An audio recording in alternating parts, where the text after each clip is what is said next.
হৃদয়ের অহপ্রিয় লেখিকা রায়কথা পর্ব ২৮। শাড়ির মধ্যে আয়নার সুতি, তাঁত, খাদি বা মণিপুরি শাড়ি পছন্দ। ঘুরে ফিরে এগুলো পরতে পরতে কমফোর্ট জোনে পরিণত হয়েছে। তার সংগ্রহে বেশিরভাগ তারাই রাজত্ব করছে।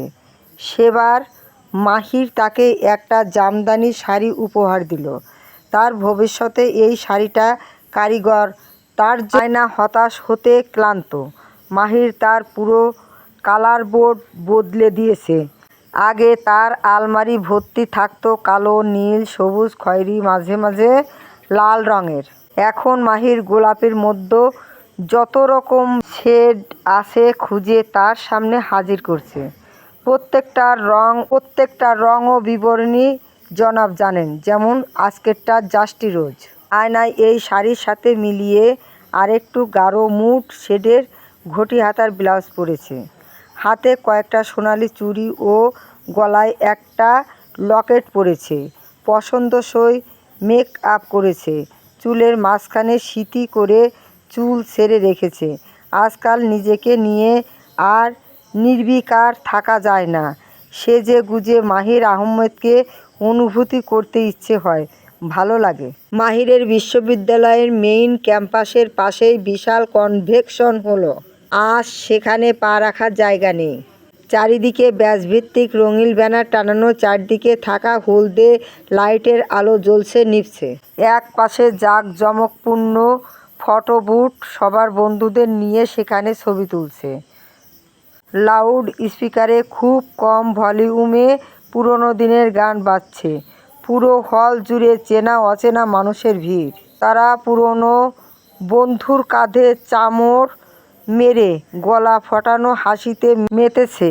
কেউ ফোনে সেলফি তুলতে ব্যস্ত, আবার অনেকে একটু দূরে দাঁড়িয়ে নিজের বউ বা বাচ্চার সাথে বন্ধুদের পরিচয় করিয়ে দিচ্ছে। উপর দেখলে মনে হবে সবাই খুব খুশি। অনেক দিন পর দেখা হয় তাদের আড্ডা জমজমাট। কিন্তু এই ধরনের রিউনিয়নের ভেতরে যে একটা নীরব তুলনা ও প্রতিযোগিতা চলে, সেটা একটু খেয়াল করলেই বোঝা যায়। কে কত বড় চাকরি পেল, কে ভালো বর পেল, কার পজিশন এখন কেমন, কার লাইফস্টাইল কতটা বদলে গেল, এই সূক্ষ্ম হিসাব বিকাশগুলো বাতাসে ওতো পেতে থাকে।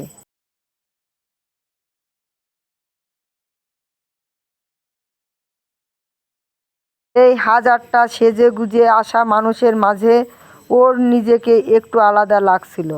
অন্য দিক দিয়ে মাহিরকে আজ না চেয়েও সবার খেয়াল করতে হচ্ছে। ইউনিভার্সিটির সেই মুখচোরা, সব সময় লাইব্রেরির কোনায় বসে থাকা, স্কলারশিপ পাওয়া ছেলেটার সাথে আজকের এই স্টুডেন্ট বুটের আত্মবিশ্বাসী পুরুষটার তফাৎ আছে। ও হলেন ভেতর ঢোকার পর থেকেই একের পর এক পুরনো ব্যাচমেট এসে ওকে ঘিরে ধরছে, হ্যান্ডশেক করছে, ক্যারিয়ার আর পুরনো দিন নিয়ে গল্প জুড়ে দিচ্ছে। বাইরের স্কুল কলেজের তুলনায় ভার্সিটি লাইফ ভালো কেটেছে। মেধাবী স্টুডেন্টসের সাথে বুদ্ধি থাকলে সবাই সখ্যতা রাখতে চায়, তাই ইউনিয়ন নিয়ে সে নিজেও আশাবাদী ছিল। সব স্বামীদের মতন সেও চায় আয়না তাকে নিয়ে আরও জানুক, ও জেনে মুগ্ধ হোক। আয়না তারটাই ঠিক করে নিল। তারপর বলল, কি ভাবছো? মাহির বলল, কতদিন পর সবাইকে দেখছি, নস্টালজিক লাগছে। আয়না বলল, কি সুন্দর করে সবার শুধু ভালো দিকগুলো মেনে রাখো তুমি, ব্যাপারটা চমৎকার। মাহির বলল, চলো তোমাকে পরিচয় করিয়ে দেই, তোমার টায়ার্ড লাগলে বলবে, আমার তখন ফিরে যাব। এখানে কোনো রেস্ট্রিকশন নেই। প্রাথমিক পরিচয় পর্বের একটু পর আড্ডা স্বাভাবিক নিয়মেই ভাগ হয়ে গেল। ছেলেরা একদিকে গোল হয়ে দাঁড়ালো আর মেয়েরা গিয়ে বসলো এক পাশের সোফা সেটের টেবিল ঘিরে। মাহির বন্ধুদের জোরাজুরিতে ওদিকের আড্ডায় আটকে গেল। আয়না তখন এসে বসলো মেয়েদের সার্কেলে। এদের মধ্যে অনেকেই আয়নাকে আজ প্রথম দেখেছে। তাকে নিয়ে কৌতূহল তাই বেশি। ভাবি, আপনার দেশের বাড়ি কোথায়? মাহির ভাইয়ের সাথে বিয়ে হলো কতদিন? আপনি কি ঢাকাতেই থাকবেন এখন? মাহিরের সোশ্যাল মিডিয়া থেকেও তার ব্যক্তিগত জীবন সম্পর্কে কম ধারণা পাওয়া যায়। হিয়ার এককালে অনেক পছন্দ ছিল মাহির। সেরকম পাত্তা না পেয়ে বেশ অপমানিত হতে হয়েছিল তাকে। এখন অবশ্য সেসব অত মনে নাই। ক্যারিয়ারের বেশ উন্নতি করেছে সে। কিন্তু আজ বুকে একটা পুরনো ক্ষত জেগে উঠল। এই মেয়ের মধ্যে এমন বিশেষ কী তা জানতে ইচ্ছে হলো। আয়নাও মৃদু হেসে ছোট ছোট উত্তরের আলাপ চালাচ্ছিল। পরিবেশটা বেশ বন্ধুত্বপূর্ণই ছিল, যতক্ষণ না হিয়া হুট করে কফিন কাপে চুমুক দিয়ে জিজ্ঞেস করলো, আচ্ছা আয়না, আপনি কোন ইউনিভার্সিটি থেকে গ্র্যাজুয়েশন করেছেন? প্রশ্নটা শুনে আয়না এক মুহূর্তের জন্য চুপ হয়ে গেল। সে নিজের লাইফের কোনো চয়েস নিয়ে কখনো হীনমন্যতায় ভোগেনি। সে খুব ভালো করেই জানত এই টেবিলে বসা বাকি মেয়েদের সাথে তার পড়াশোনার ব্যাকগ্রাউন্ডের আকাশ পাতাল তফাৎ। এখানে যারা বসে আছে তাদের প্রায় সবারই বড় বড় নামি ইউনিভার্সিটি থেকে ব্যাচেলার্স বা মাস্টার্স করা। কেউ মাল্টিন্যাশনাল কোম্পানিতে ভালো পোস্টে আছে, কেউ বিজনেস মালিক, কিংবা আবার বিদেশে সেটেলড হওয়ার প্রস্তুতি নিচ্ছে। আয়না একটি ইতস্তত করল, তারপর শান্ত স্বরে বলল, আমি কখনো ইউনিভার্সিটিতে পড়িনি। ও, তাহলে কি ন্যাশনাল নাকি? না। কথাটা শোনার সাথে সাথেই টেবিলের আড্ডায় নীরবতা নেমে এলো। কেউ ওকে নিয়ে কোনো হাসাহাসি বা কোনো বাজে মন্তব্য করল না। কিন্তু ওই যে এক সেকেন্ডের জন্য সবাই একটু থমকে গেল। চোখের চাউনিটাই একটু বদলে গেল। আয়না সেটা খুব স্পষ্ট ধরল। টেবিলে বসা মানুষগুলো আয়নাকে নিয়ে মনে মনে একটা নতুন ক্যাটাগরি তৈরি করে ফেলল। একজন আবারও শুধু বলল, ও আচ্ছা, অনেক আনএক্সপেক্টেড। মাহির যা নার্ড ছিল রে বাবা। লাভ ম্যারেজ, তাই না? হা হা হা। আরেকজন আমতা আমতা করে বলল, মানে আপনি তাহলে হোমমেকার? আয়নার বিস্তারিত বলতে ইচ্ছে হলো না। সে মাথা নেড়ে বলল, হ্যাঁ। ভালো তো, আপনারাই লাকি ভাবি। কি যে আরাম। আমি এই চাকরি বাকরি ছাড়তে পারলে বাঁচি। নিজেদের কাজকে তুচ্ছ করে দেখা মহিলার সাথে তার আর কথা বলতে রুচি হলো না। আয়না মাহিরকে খুঁজতে থাকে। সে তাদের আসরের মধ্যমণি। আজ তার জন্য একটা আনন্দের দিন। তাকে বেশ উৎফুল্ল দেখাচ্ছে। থাক, আরও কিছুক্ষণ থাকা যায় এখানে। আয়না আর কেউ বিশেষ পাত্তা দিল না। তাকে নিয়ে কারো আর কৌতূহল নেই। তারা নিজেদের শাড়ি, হীরা আর টিপ নিয়ে আলোচনা করতে ব্যস্ত হয়ে পড়ল। আয়না তাদের কথা শুনতে মন্দ লাগছে না। মাহিরের ভবিষ্যৎ কর্পোরেটের এরকম পার্টিতে তার আরও আসতে হবে। সুতরাং মানিয়ে চলা শিখতে পারলে ভালো হয়। ভাবি, আপনার জামদানিটা সুন্দর। চুড়িটা আড়ং নাকি? মাহির ভাইয়া তো মনে হয় খুবই স্পয়েল আছে। শাড়িটাও এনেছে, মোট প্রবাবলি আড়ং। কিন্তু চুড়ি জোড়া আমি কুমুদিনী থেকে নিয়েছি ভাবি। এরপরের আড্ডাটা খুব স্বাভাবিকভাবে আয়নাকে বাদ দিয়ে এগিয়ে গেল। আয়না চুপচাপ কফির কাপটা ধরে বসে রইল। অনেক দিন পর নিজের ভেতরের প্রাতিষ্ঠানিক শিক্ষার এই অভাবটা ওকে একটু অস্বস্তিতে ফেলল। মুখের ভদ্র হাসিটা ও জোর করে ধরে রাখলেও বুকের ভেতরের সূক্ষ্ম খোঁচা ও টের পাচ্ছিল। মাহির দুটো কোল্ড ড্রিঙ্কসের গ্লাস হাতে নিয়ে ভিড় ঠেলে ওদের টেবিলটার দিকে এগিয়ে এলো।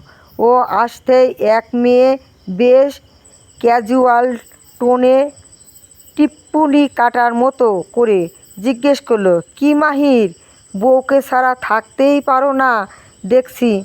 অফিস টফিস যাও তো? হ্যাঁ হ্যাঁ। মাহির হাসলো, অভিযোগ অস্বীকার করলো না। সে সাথে করে একজন ক্লাসমেট নিয়ে এসেছে আয়নার সাথে পরিচয় করিয়ে দিতে। কণা মেয়েটি হেসে আয়নার সাথে কুশল বিনিময় করলো। আয়নায়, এই যে কণা, আমাদের ব্যাচের গোল্ড মেডেলিস্ট। কণা, মিট মাই ওয়াইফ। এর পরের প্রশ্ন কি হয় আয়না জানো?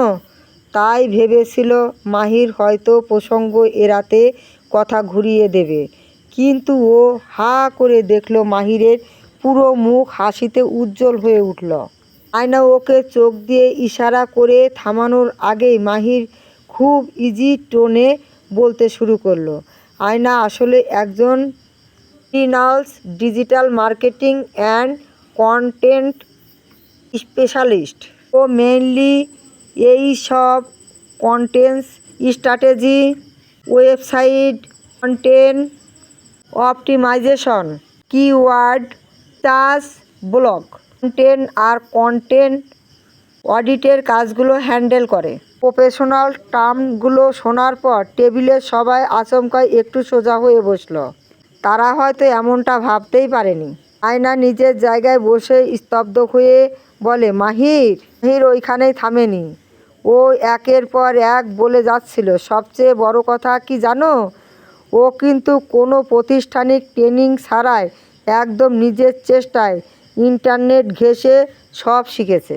হয়েছে, থামো, মাহির গর্বের সাথে বলল। ও কয়েক বছর ধরেই ফাইবার আর আপওয়ার্কের মতো গ্লোবাল প্ল্যাটফর্মগুলোতে সরাসরি বিদেশি ক্লায়েন্টদের সাথে কাজ করে। মাহির যে আড়ালে থেকে ওর কাজের প্রতিটা খুঁটিনাটি এত নিখুঁতভাবে খেয়াল করতো, তা আয়না আজ এই প্রথম জানলো। ও তো ভাবতো মাহির বড়জোর একটু জানে, যে ও ল্যাপটপ নিয়ে অনলাইনে কিছু কাজ করে, কিন্তু মাহির যে ওর কাজের প্রজেক্টের ধরন চেনে, ওর ক্লায়েন্টরা কোনো দেশের তা জানে, এমনকি ও যে ডেডলাইন মেলাতে গিয়ে রাত জাগতো। ক্লায়েন্টরা ওকে কি 5 স্টার রিভিউ আর রেটিং দিত, তার প্রতিটা ডিটেইলস এই লোকটার নখদর্পণে। তার গাল লজ্জায় লাল হয়। অভিভাবকরা সন্তানদের ছোট ছোট অ্যাচিভমেন্ট যেভাবে বাড়িয়ে চালিয়ে বলে, মাহির ঠিক তেমনটাই করছে। একজন অবাক হয়ে বলেই ফেলল, তুমি এত ডিটেইলস মনে রেখেছো কিভাবে মাহির? আমার বন্ধু তো আমি কোনো কোম্পানিতে চাকরি করি সেটাই ঠিকমতো বলতে পারে না। হ্যাঁ। মাহির প্রশ্ন শুনে স্বাভাবিকভাবে কাঁধ ঝাঁকালো। এই জিনিসগুলো মনে রাখাটা দুনিয়ার সবচেয়ে ক্যাজুয়াল একটা ব্যাপার। সে আয়নার দিকে তাকিয়ে একটু হাসলো, তারপর সবার উদ্দেশ্য বলল, মনে রাখবো না কেন? I am really proud of her. Riya কফির কাপে একটা মৃদু নাড়া দিয়ে নিজের ভেতরের অস্বস্তিটা ঢাকার চেষ্টা করে বলল, তাই নাকি? বাহ, আজকাল অবশ্য ফ্রিল্যান্সিংয়ের খুব হাইপ। ঘরে বসে বেশ ভালোই পেমেন্ট মানি চলে আসে, তাই না ভাবি? রিয়ার কথার ভেতরে সূক্ষ্ম খোঁচা টেবিলের বাকিরা ধরতে না পারলেও মাহির ঠিকই ধরল। তবে সে উত্তেজিত হলো না, বরং তার প্রশান্ত মুখে একটা স্মিত হাসি ফুটে উঠল। সে আয়নার কাঁধে হাত রেখে বলল, পকেট মানি তো বটে, এই পকেট মানি দিয়েই আমি লাক্সারি করি। আজকে তোমরা পারলে ম্যাডামকে একটু কনভিন্স করো তো, যাতে আমার অ্যালায়েন্সটা যাতে একটু বাড়িয়ে দেয়। এরপর আর কারো কিছু বলার থাকে না। কণা মুগ্ধ চোখে আয়নার দিকে তাকিয়ে বলল, দ্যাট রিয়ালি ইমপ্রেসিভ আয়না। নিজের চেষ্টায় গ্লোবাল মার্কেটে এসব স্ট্র্যাটেজি হ্যান্ডেল করা মোটেও চারটিখানি কথা না।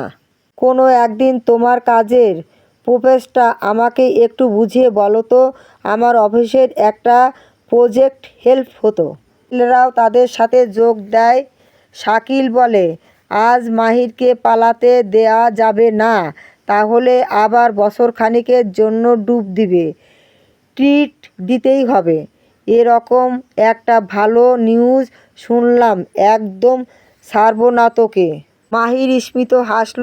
আয়নার এবার গর্বিত দ্যুতিমান চোখে তার দিকে তাকিয়ে রইল। রাসেল বলল, না ব্রো, তুই ট্রিটের জন্য কড়াকড়ি কর। মাহির দোস্ত, আমার নাম মাথায় রাখিস, আর শতাব্দীতে কোনো ভ্যাকেন্সি হওয়া মাত্রই আমাকে জানাবি, তাহলে চলবে। ইরা বিড়বিড় করে বলল, Shatabdi? Wow Mahir, that greats. Mahir মুখ খোলার আগেই শাকিল হাত তুলে থামিয়ে দিল। পজিশন দিয়ে কি হবে? শতাব্দীর ব্যান্ডটাই যথেষ্ট। কণা সঙ্গে সঙ্গে মাথা নেড়ে বলল, এক্সট্রা ট্রলি ওদের এমপ্লয়ার। আর ওদের কালচার। আমার এক সিনিয়র আছে ওখানে। লোকটা বলে প্রথমবারের মতো সে এমন একটা কোম্পানিতে কাজ করেছে যেখানে পারফরম্যান্স আর পলিটিক্স এক জিনিস না। সেটা তো কিন্তু বিরাট কথা, বিশেষ করে আমাদের দেশে। চারপাশে কয়েকজন একসাথে হেসে উঠল। আরেকজন বলল, আমি যা শুনেছি ওদের ট্যালেন্ট ডেভেলপমেন্ট প্রোগ্রামগুলো অসাধারণ। কোম্পানি নিজেই মানুষকে ভবিষ্যতের লিডার বানানোর জন্য ইনভেস্ট করে। হ্যাঁ, ওদের লিডারশিপ ট্র্যাকটা খুব স্ট্রাকচার্ড। ভালো পারফর্ম করলে 5-7 বছরের মধ্যে কোথাও যেতে পারবে, সেটা প্রায় পরিষ্কার। আর এক্সপোজারটা দেখো, দেশের সবচেয়ে বড় বড় ক্লায়েন্ট, সবচেয়ে বড় বড় প্রজেক্ট, সবচেয়ে বড় বাজেট। রাসেল হেসে বলল, সিভিতে একবার শতাব্দীর নাম বসাতে পারলে পরে রিক্রুটাররাই আমার পরিচিতদের মধ্যে যারা ওখানে আছে তাদের কাউকে নিজের ইচ্ছায় চাকরি ছাড়তে দেখিনি। শাকিল বলল, রিটেনশন রেটই সেটা বলে দেয়। মাহিরের লাক কি বিয়ের পরেই খুলল নাকি? বিসমিল্লাহ বলে আম্মাকে শুভ কাজে হাত দিতে বলে দেয়। আরে রিটেনশন বাদ দে, মানুষজন ওখানে 10-12 বছর থেকে যাচ্ছে। কর্পোরেট দুনিয়ার এটা বিরল ঘটনা। কাজ করে আরাম পাবি। তার উপর শাহেদ শাহরিয়ার না, এই লোকটার ভীষণ আছে। অ্যাবসলিউটলি। গত কয়েক বছরে কোম্পানির ম্যাসিভ ট্রান্সফরমেশন দেখছি। আমি সিরিয়াসলি বলছি, আগামী বছরই শতাব্দী পুরো মার্কেট লিড করবে। মাহির স্মিত হাসল। এই রিস্ক নেওয়ার সাহস ও তাকে আয়না জুগিয়েছে। মাহিরের 5 লেভেলের ইন্টারভিউয়ের প্রথমটাতে যাওয়ার ও কনফিডেন্স ছিল না। নতুন জায়গায় যাওয়ার কথা ভেবে রিস্ক নিয়ে লাভ কি? তার বংশ এমনকি রিস্ক নিয়ে বিপদে পড়ে যায়। আয়না ভাত মাখতে মাখতে বলছিল, তোমার তো আগ্রহ আছে, তাহলে ট্রাই করতে সমস্যা কি? মাহির জানে তা সত্যি, তাই তো ইন্টারভিউতে দেখানোর মতো চমৎকার একটা প্রেজেন্টেশন সাইট তৈরি করছে রাত জেগে। বর্তমান অফিসের অবস্থা বেশ টক্সিক হয়ে গেছে। পলিটিক্স একদম তুঙ্গে। আয়না হাজারবার তাকে রিজাইন এর কথা ভাবতে বলেছে, কিন্তু নতুন জব পাওয়া এতই সোজা? ব্যাক আপ ছাড়া কি কোনো বড় রিস্ক নেওয়া যায়? আয়না বিরক্ত হয়ে তার মুখে ভাত ঠুসে দিয়ে বলল, অতিরিক্ত চিন্তা তোমার, আমি আছি না। মুখ ভর্তি ভাত নিয়ে মাহির হাসল। এই কথাটার দামই তো কোটি টাকা। আয়না বলল, take the risk, I'm will back up. তাও কোনো রিগ্রেটস? তারপর কিভাবে যে সে 5 লেভেলের ইন্টারভিউ ক্র্যাক করে ফেলল সে নিজে জানে না। যখন কনফার্মেশন কল আসলো সে একদম বিশ্বাস করতে পারছিল না। বেশ সময় পার হয়ে যায়। আয়না মাহির সবার কাছ থেকে বিদায় নেয়। পিছন থেকে রাসেল বলতে থাকে, কি কপাল দেখলি, মাহির ভালো জায়গায় যাবে জানতাম, কিন্তু শালার পুরো পার্সোনালিটি বদলে গেছে। জাস্ট একটা ক্যারিয়ার হবে এখন তার। মাহিরে পুরনো অফিসে আর 1 সপ্তাহ আছে। রিজাইনের প্রক্রিয়া চলছে। রিইউনিয়ন শেষ হতে হতে বেশ দেরি গিয়েছিল। পার্কিং লটের একপাশে দাঁড়িয়ে আয়নার জন্য অপেক্ষা করছে মাহির। ঠিক তখনই ফোনটা বেজে উঠল। স্ক্রিনের নামটা দেখে ওর চোখে ক্ষণিকের জন্য একটা নিরাবেগ ছায়া নেমে এলো। শফিক সাহেব। মাহির কলটা রিসিভ করলো। ওপাশ থেকে প্রায় সঙ্গে সঙ্গেই গলা ভেসে এলো, আপনি কি সত্যিই এটা করতে যাচ্ছেন মাহির সাহেব? মাহির শান্ত স্বরে বলল, কোনটা? ভালো করেই জানেন কোনটা। তোমার বিরুদ্ধে কমপ্লেইন জমা দেবেন। এটা নির্ভর করছে আপনার উপর। এতদিন পর এসব টেনে বের করার মানে কি? আপনি তো কোম্পানি ছেড়েই চলে যাচ্ছেন। আমার পেটে লাথি মেরে কী লাভ? মাহির কয়েক সেকেন্ড চুপ রইল, তারপর বলল, আপনি জানেন আমি প্রথমে বিশ্বাসই করিনি। অনেক মানুষের নাম মাথায় এসেছিল, আপনারটা আসেনি। মাহির, আপনার কাছ থেকে আমি অনেক কিছু শিখেছি। অফিসের প্রথম দিকের ভুলগুলো ধরিয়ে দিয়েছেন। আমি হাসপাতালে থাকাকালীন আপনি আমাকে দেখতে গিয়েছিলেন, সেজন্যই আমি আপনাকে আগে ফোন করেছি, সবার আগে। শফিক সাহেবের গলায় একটু নরম হলো, তাহলে বাদ দেন ব্যাপারটা। পারবো না। মাহিরের কণ্ঠে রাগ ছিল, সেটাই ব্যাপারটাকে আরও কঠিন করে তুলেছিল। আমি শুধু একটা জিনিস বুঝতে পারছি না, আপনি কিভাবে বসকে বললেন যে আমি নিজের অ্যাক্সিডেন্ট নিজে সাজাতে পারি 10-12 লাখ টাকার জন্য? মাহির মৃদু হেসে মাথা নাড়ল। আপনি তো জানতেন আমি কোন কোন ফাইল হ্যান্ডেল করি।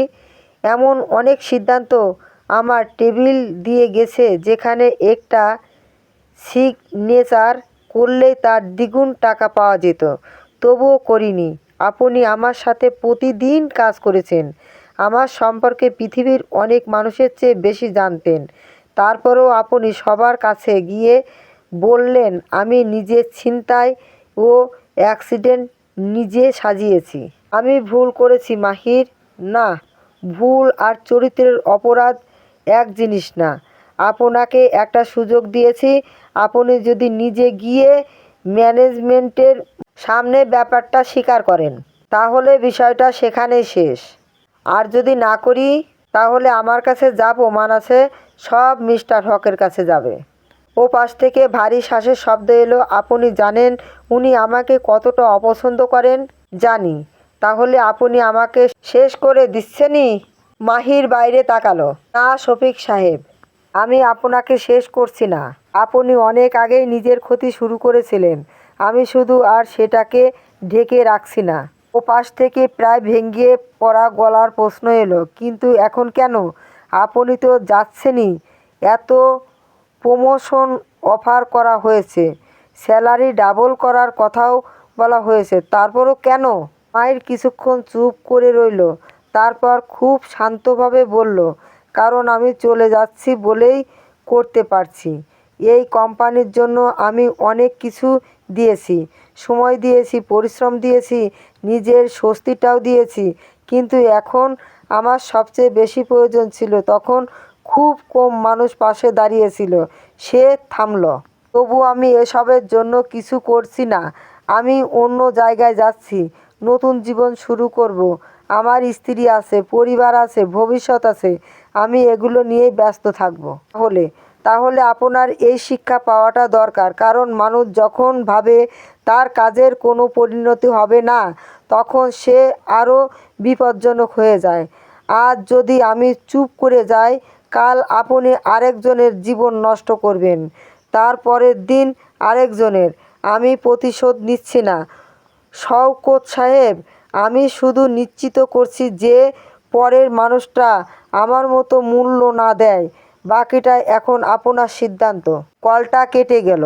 তাদের রিকশাটা মেইন রোডে উঠতেই চালক হুডটা টেনে দিতে চাইল। আয়না তাড়াতাড়ি মাথা নেড়ে বলল, না না, খোলা থাক। চালক আর কিছু না বলে প্যান্ডেলে চাপ দিল। বিকেলের পর শহরের আলাদা একটা রূপ আছে।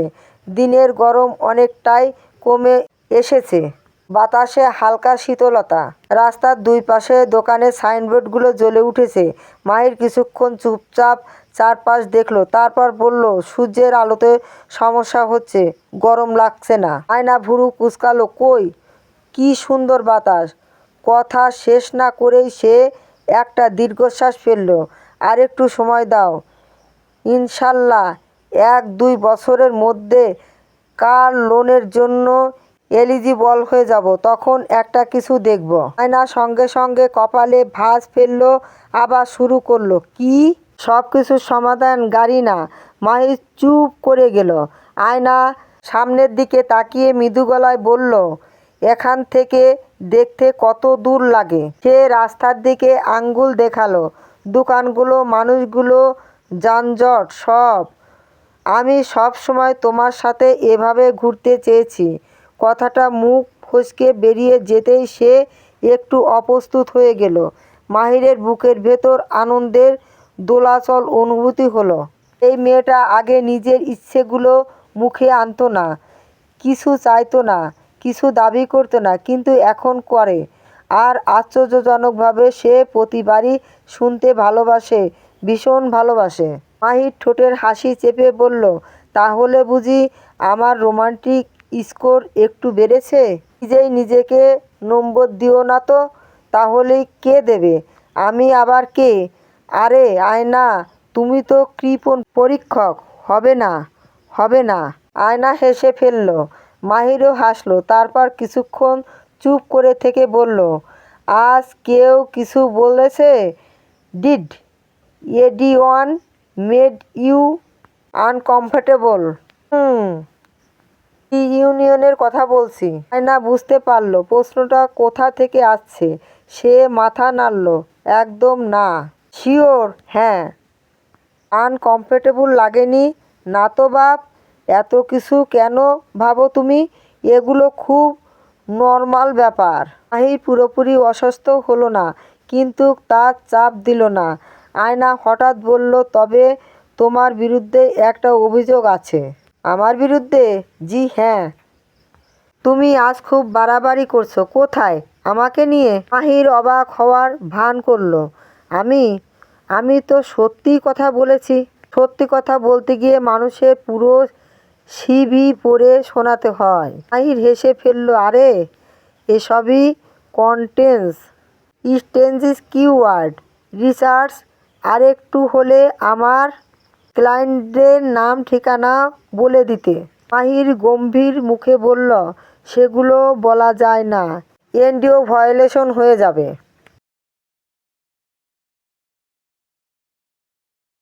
ধন্যবাদ ম্যাম, এটা মোটেও কমপ্লিমেন্ট না। তাও ধন্যবাদটা একদম আসলো, কোনো ভেজাল নেই। কিছুক্ষণ দুজনে হাসলো। তারপর আয়না একটু নরম গলায় বলল, এগুলো বড়াই করে বলার মতো কোনো বড় ব্যাপার না মাহির। মাহির এবার সত্যি অবাক হলো। কার কাছে? আমার আমার কাছে। তোমার সমস্যাটা জানো কি? তুমি নিজের কাজের গুরুত্ব বোঝো না। আয়না চোখ ঘুরালো। আবার শুরু হলো, না সিরিয়াসলি।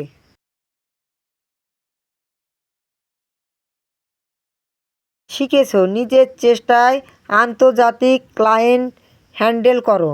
নিজের চেষ্টায় একটা ক্যারিয়ার বানিয়েছো। হুম হুম হুম। আর মাসের শেষে আমাকে পকেট মানি দাও। আয়না এবার হেসে ফেলল, চুপ। সত্যি তো। চুপ করো পাগল। আমার ফোনের ওয়ালেটে তোমার পাঠানো টাকা না থাকলে আমার অনেক বিলাসিতা বন্ধ হয়ে যেত মাহির। আর আমি ঠিক করেছি ফেসবুক বায়ো আপডেট করব। কি লিখবে? ওয়েট, ভাবতে হবে। হয়তো স্পন্সর্ড বাই মাই ওয়াইফ। হাই খোদা, এই পাগলকে নিয়ে আমি কি করি? অথবা ফাইন্যান্সিয়াল ব্যাংকিং? আয়না আহমেদ, না একদম না। CEO of my life. আমি আর কোনো কথাই বলবো না। That all approval subject to madam's consent. আয়নায় এবার হেসে কুঁকড়ে গেল। মাহির মন্ত্রমুগ্ধ হয়ে তাকে দেখতে থাকলো। ঠিক তখনই পাশ দিয়ে একটা বিশ্ববিদ্যালয়ের বাস হর্ন বাজিয়ে চলে গেল। বাসের জানালাগুলো খোলা। ভেতরে ছাত্রছাত্রীদের চিৎকার। কেউ গান ধরেছে, কেউ হাত নেড়ে রাস্তার মানুষের দিকে তাকিয়ে হাসছে। মনে হচ্ছে কোনো পিকনিক বা ট্যুর থেকে ফিরছে। এর মধ্যে এক কালো ঝাঁকড়া চুলের ছেলে বাসের পেছনের দিকে পাগলের মতো নাচছে। তাকে ঘিরেই সবাই আনন্দ করছে। আয়না অজান্তেই তাকিয়ে রইল। তার ঠোঁটে একটা মৃদু হাসি ফুটল। মজার না? মাহির বাসটার দিকে তাকালো। কি ওদের দেখো, বিশ্ববিদ্যালয়ের সময়টা আসলে দ্বিতীয় শৈশবের মতো। মাহির তার দিকে তাকালো। তুমি তো বলছো যেন অনেকদিন ছিলে। আয়না মৃদু হেসে বলল, ছিলাম না বলেই হয়তো এমন মনে হয়। কথাটা বলেই সে চুপ হয়ে গেল। মাহির কয়েক মুহূর্ত পর বলল, আয়না বলো, কখনো ভেবেছো আবার পড়াশোনা শুরু করার কথা? আয়না যেন ঠিক মতো শুনতেই পারেনি। বিস্মিত হয়ে বলল, কি ইউনিভার্সিটি? মাহির, তুমি কি বলছো? যা বলছি তাই। এখন যাও।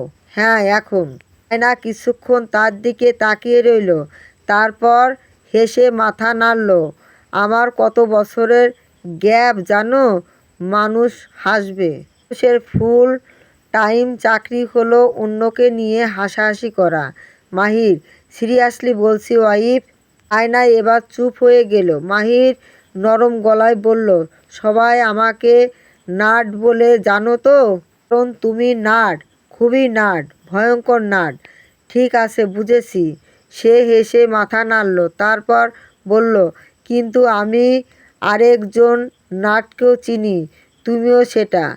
যে মানুষ রাত জেগে নতুন স্কিল। ওটা তো কাজের জন্য। যে মানুষ প্রয়োজন না থাকলেও নতুন কিছু জানতে চায় সে নার্ড। সবাই তো চায়। মোটেও না। যে মানুষ একটা টপিক পছন্দ হলে ঘন্টার পর ঘন্টা সেটা নিয়ে পড়ে থাকে সে নার্ড। আয়না প্রতিবাদ করতে গিয়ে থেমে গেল, কারণ কথাগুলো পুরোপুরি মিথ্যা না। মাহির বলল, অনেক মানুষ বিশ্ববিদ্যালয়ে যায় চাকরির জন্য, অনেক মানুষ যায় শেখার জন্য। আমি মনে করি তুমি দ্বিতীয় দলে পড়ো। আয়নার বুকের ভেতরটা কেমন যেন হয়ে গেল।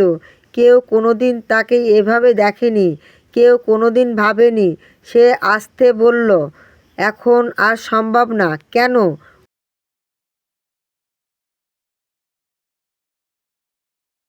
সব কিছুর লাভ ক্ষতি হিসাব করতে হবে নাকি? আয়না উত্তর দিল না। মাহিরও কিছুক্ষণ চুপ করে রইল।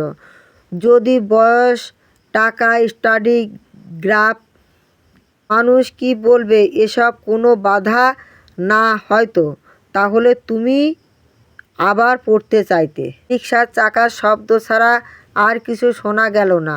আয়না উত্তর দিতে পারল না, কারণ উত্তরটা সে জানে, বহু বছর ধরে জানে।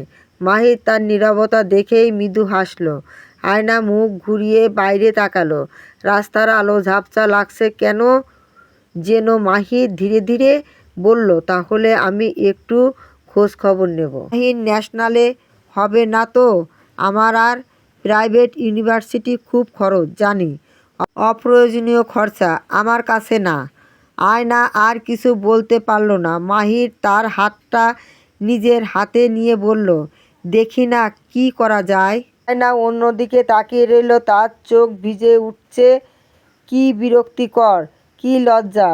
রিউনিয়ন থেকে ওঠার আগে এক ভাবি তাকে পাশে ডেকে নিয়ে বলেছিল, আয়না ভাবি, মাশাআল্লাহ, আপনার সেলফ কনফিডেন্স আছে। যদি না থাকতো তাহলে আমি আপনাকে বলতাম। এদের এসব কথার একদম মন ছোট করবেন না। মাহির ভাই আপনার দিকে এমনভাবে তাকায় যেন আকাশের একটা নক্ষত্র ভুল করে তার কাছে এসে পড়েছে। এখন এই নক্ষত্রকে হাতে রাখবেন না, মাথায় রাখবেন না বুকে রাখবেন, কি করবেন তিনি ভেবে পান না। আমি যদি এই চাকরির পাশাপাশি ফুল টাইম হাউস ওয়াইফ হয়ে দুইটা বিজনেস সামলালাম, তাও আমার হাজব্যান্ড আমার দিকে এভাবে তাকাতো না যেভাবে তিনি আপনার দিকে তাকায়। মাহির তাকে কাঁধে ধাক্কা দিয়ে বলল, we looked so pretty today. আয়না মিছামিছি ভাব দেখিয়ে বলল, হয়েছে তো, আর কতবার বলবে। মাহির টুপ করে তার কলার বনে একটা চুমু খায়। আয়না ধমকে ধমকে তাকে শেষ করে দেয়। মাহির অসহায়ের মতো বলে, কাছাকাছি এসে পড়েছি। গরম না অনেক? আমি আইসক্রিম নিয়ে আসি। আয়নার গাল টুকটুকে লাল হলো। বুক ধকধক করতে লাগলো। এই লোকটাই এত বেড়েছে, কি নির্লজ্জা। আয়না দাঁতে দাঁতে চেপে বলল, নো আইসক্রিম। মাহির আদুরের স্বরে বলল, কালকেও তো আনিনি, টেস্ট ও ভুলে গেছি। এন্ড ইউ লুক বে ট্রেনিং টুডে। আনি না, তোমার জন্য আইসক্রিম নিষেধ। মাহির আহমেদ, তোমাকে দেখতে নাদান লাগে। আসলে তুমি একটা অসহ্য। দুঃখী মুখ করে রাখলো আয়না। তার আগেই গট গট করে বাড়িতে ঢুকে গেল। মাহিরের দোকানে কিছু কাজ ছিল, কিছু বকেয়া শোধ করে আসতে নিলে দোকানি বলল, ভাইজান আজকে আইসক্রিম নিবেন না? ভ্যানিলা আছে? মাহির বিরস মুখে বলল, না এসব ভালো না। বাড়িতে ঢুকেই দেখল মিনি টিভি দেখছে, আর কাউকে চোখে পড়ল না। মিনির দিকে দুটো চকলেট ছুঁড়ে দিয়ে বলল, একা খাবি না, দিনাকেও দিবি। হাসি মুখে বলল, উই দ্য বেস্ট ভাইয়া। মাহির সিঁড়ির দিকে যেতেই নিলে সে বলে, আই ভাইয়া, ভাবি বলেছে উপরে যাওয়ার আগে ফ্রিজ থেকে আইসক্রিম নিয়ে যেতে তার জন্য। শব্দ শুনে রামিম বের হয়ে বলল, কিরে, কি ব্যাপার? মাহির ভাই এমন পাগলের মতো উপরে দৌড় দিল কেন? মিনি কাঁধ উঁচিয়ে বলল, আরে হো, আমি কি জানি